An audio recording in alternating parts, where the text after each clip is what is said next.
के साथ पिता ईश्वर से प्रार्थना करें, जो सभी प्राणियों के जीवन का सच्चा करता है। जो शरीर आज जिन दशा में दफनाया जा रहा है, उसे ईश्वर पुनरुत्थान के दिन बल देकर पुनर्जीवित करे। पुरोहित थॉमस लिप्टे की आत्मा सौंप देते हैं। हमारा दिल विश्वास है कि अंतिम दिन ये सब जो क्रिस में मर गए हैं जी उठेंगे और क्रिस के साथ अनंत जीते रहेंगे। हे प्रभु, जय प्रभु हमारी प्रार्थना सुन ले। स्वर्ग द्वार कि हमारे भाई पुरोहित तो थॉमस लिप्टे के लिए खोल दे। हमसे जो अलविदा हो गए हैं, विश्वास हमारा सब एक दूसरे को वो समय तक दिलासा देते रहे जब तक कि ख्रीस्त से हमारा पुनर्मिलन न हो।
हमारे भाई फादर थॉमस लिप्टे का शरीर इस कब्र में उस घड़ी तक विश्राम पूर्वक पड़ा रहे जब तो जो पुनरुत्थान और जीवन है।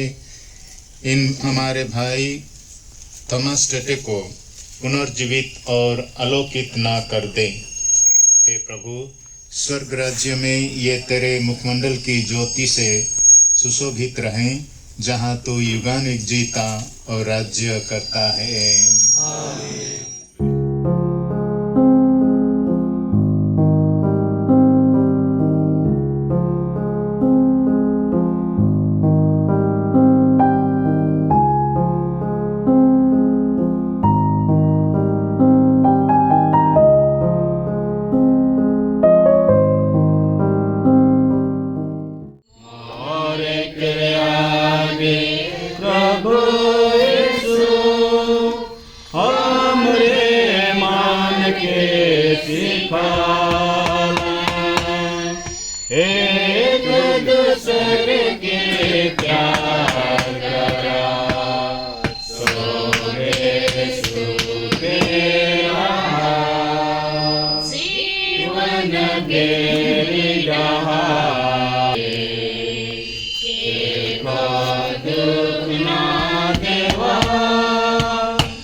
लगे प्रभु यीशु, हमरे मान के सिखाए तेरे पास आया हूँ।